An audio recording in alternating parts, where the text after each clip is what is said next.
Nagsagawa ngayong araw, November 29, ang Rizal Police Provincial Office ng send-off ceremony para sa kanilang CDM contingents bilang paghahanda sa Trillion Peso March 2.0 sa Maynila.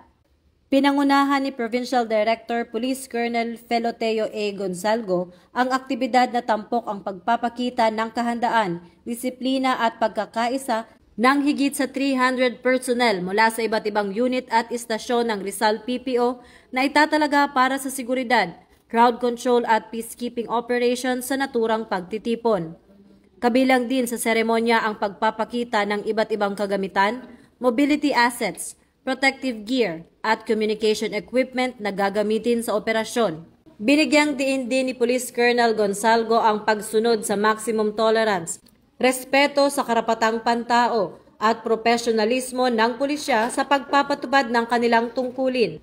Sa komprehensibong paghahanda at koordinasyon, muling pinagtibay ng Rizal PPO ang kanilang dedikasyon sa ligtas at maayos na pagdaraos ng malaking aktibidad sa Rizal at Metro Manila. Dahil ito ang bagong PNP para sa bagong Pilipinas, serbisyong mabilis, tapat at nararamdaman.